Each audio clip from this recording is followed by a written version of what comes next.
Hello বন্ধুরা, আজকে কোনো ব্লগ ভিডিও নয়। আজকে আমি তোমাদের সঙ্গে একটা কথা শেয়ার করতে এসেছি।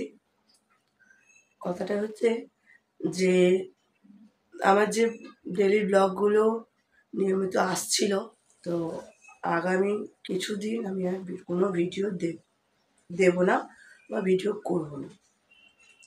বেশ কিছুদিনের জন্য এই ইউটিউব থেকে আমি বিরতি নিতে চলেছি। কারণটা একদমই একান্ত ব্যক্তিগত, তোমরা কিছু মনে করো না, এটা আমি তোমাদের সঙ্গে শেয়ার করতে পারবো না। আর আমার ইউটিউব জার্নিটা 1 বছরের বেশি হয়ে গেছে, তবে সাফল্য পাইনি বলতে গেলে আমি যে কারণে ইউটিউবে এসেছি সেই দিক দিয়ে আমি সাফল্য পেয়েছি।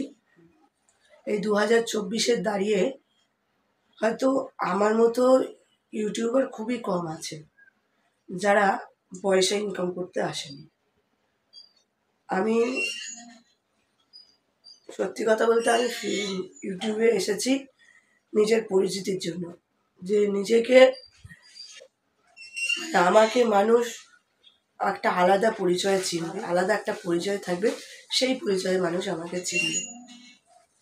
তো সেই পরিচয়টা আমি করতে পেরেছি। ইউটিউবে সবাই আমাকে মেমোরিজের দিদি বলেই জানে, এবং ইউটিউব পরিবারের সংখ্যাও অনেক বেড়েছে, অনেক কমেন্টও আসছে। আর বিগত কয়েকদিনে আমার ভিডিও বেশ ইমপ্রুভও হয়েছে, গ্রোথ হয়েছে, ভিউ ভালো আসছে। কিন্তু এই পরিস্থিতিতে দাঁড়িয়ে আমি ভিডিও দিলে ভিডিওতে ভালো ভিউই আসছে, কিন্তু এখন আমি একান্ত একটু খুবই অসুবিধা একটা আছে। একান্ত একটু ব্যক্তিগত কারণের জন্য আমি কদিন ভিডিও করব না, ভিডিও থেকে বিরতি নিচ্ছি। তাই এর আগের যে কথাটা, যে ফেস ভ্যালুর জন্য এসেছে, টাকা ইনকাম করতে আসেনি, অনেকেই হয়তো এই নিয়ে অনেক নেগেটিভ কমেন্ট করতে পারে। তবে হ্যাঁ, যে আমি মধ্যবিত্ত পরিবারের একটি গৃহবধূ এবং মধ্যবিত্ত পরিবারেরই একটি মেয়ে। তো আমার পরিবারে আমার হাজব্যান্ড যেটুকু যা ইনকাম করে তাতে আমি খুশি। আমার হাজব্যান্ড যেটুকু আমাকে যা দেয় তাতেই আমি খুশি, অতিরিক্ত আমি কিছু চাই না। তবে এই ইউটিউব থেকে যদি আমি টাকা কিছু পাই, কোনো দিন যদি কিছু ইনকাম করতে পারি, তো সেটা ভালো কথা। কিন্তু করতেই হবে, অনেক টাকা পেতেই হবে। সবাই অনেক অনেক টাকা ইনকাম করছে, আমাকেও করতে হবে, এরকম কোনো ব্যাপার নেই। তো আর এরকম কোনো দিন আশাও আমি করিনি যে ওর এই গয়নাটা আছে, ওর এই বাড়িটা আছে, ওর এই কাপড়টা আছে, শাড়িটা আছে, এই জিনিসটা আছে, আমাকেও এটা কিনতে হবে, আমাকেও এটা দিতে হবে, এই নিয়ে এরকম কোনো দিন আসেনি। মানে আমার এই সাংসারিক জীবনে এমন কোনো দিন আসেনি যে আমার হাজব্যান্ডকে আমি বলেছি ওর এই জিনিসটা আছে, আমারও এই জিনিসটা চাই।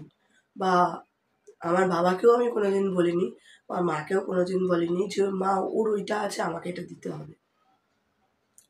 আমি এইভাবেই বড় হয়েছি প্রথম থেকে, এবং শ্বশুরবাড়িতে এসেও আমি এইভাবেই অভ্যস্ত যে যেটুকু পাচ্ছি, যেটুকু পেয়েছি সেটুকুই যথেষ্ট। অতিরিক্ত কিছু পাওয়ার দরকার নেই। অতিরিক্ত কিছু পাওনা পেয়ে গেলেই সেটা অনেক অসুবিধার কারণ হয়ে যায়। তো যাই হোক, তোমাদের যদি কারোর কোনো খারাপ লাগে আমার কথাবার্তায়, আমাকে ভুল বোঝো না। আমি কারোর মনে দুঃখ দিয়ে বা কোনো ব্যথা করে এই কথাগুলো বলতে চাই না, একান্তই আমার ব্যক্তিগত এই কথাগুলো। আর গত 2-3 দিন ধরে আমার ভীষণ জ্বর আর সর্দি হয়েছে।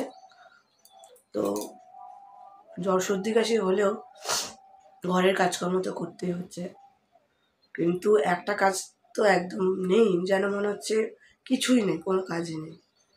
সেই কাজটা হলো ভিডিও করা। ভিডিও আমি করছি না, ভিডিও এডিট করছি না, ভিডিও আপলোড করছি না, থাম্বনেল মারাচ্ছি না, কিছুই করছি না। মনে হচ্ছে যেন কিচ্ছু কাজ নেই। সকাল থেকে উঠে একটা যে কাজের তাড়া থাকে, এইটার পর এই কাজটা করব, এই কাজটার পর এই কাজটা করব, করে ভিডিও আপলোড করতে হবে, ভিডিও করতে হবে, পরে নেক্সট ভিডিওর কোনো চিন্তা ভাবনা করা, সেগুলো কিছুই করছি না। মনে হচ্ছে যেন কিছুই কাজ নেই। এমন কিছু একটা জিনিস ছিল যেটা আমার কাছ থেকে হারিয়ে গেছে। নিজের থেকেও খুব খারাপ লাগছে, খুবই খারাপ লাগছে। আর ফোনটাকে মনে হচ্ছে একটা খেলনার জিনিস, মানে ফোনটা আমার কাছে, ফোনের কোনো ভ্যালুই নেই আছে আমার কাছে। একটা ফোনে জাস্ট ফোন আসবে যাবে এরকম একটা ব্যাপার। কিছু ঘাঁটতেই ইচ্ছা করছে না, না ফেসবুক, না ইউটিউব, না ইনস্টাগ্রাম, কোনো কিছুই করতে ইচ্ছা করছে না। মানে এই যে আজকে যে সিদ্ধান্তটা নিয়েছি, এই সিদ্ধান্তের জন্য কেউ দায়ী না, একমাত্র আমার নিজের। আর আমি যে ভিডিও করি তাতে আমাকে সবাই সাপোর্ট করে, সেটা তো তোমরা দেখেইছো। আমার ছেলে থেকে শুরু করে, আমার হাজব্যান্ড থেকে শুরু করে, বাড়ির সবাই আমাকে সাপোর্ট করে, সবাই ভিডিও করতে আমাকে সাহায্য করে। নিজস্ব কিছু ব্যক্তিগত কারণের জন্য আজকে ভিডিওটা আমি বন্ধ করছি। তবে কিছুদিনের জন্য বিরতি নিচ্ছি, আমি মানে পুরোপুরি বিরতি নিচ্ছি না।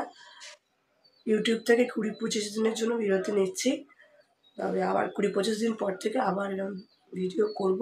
তো জানি না এই 20-25 দিনে কতগুলো বন্ধু থাকবে আর কতগুলো বন্ধু চলে যাবে। যে কজন থাকবে তাদেরকে নিয়েই আবার পথ চলা শুরু হবে আমার। আর 2-3টে শর্টস রেডি আছে, সেই শর্টসগুলো দেব, দিয়ে কদিনের জন্য ছুটি নিচ্ছি। দেখা হচ্ছে 20-25 দিন পর। যেভাবে সাথে ছিলে সেভাবে সাথে দেবো। টাটা।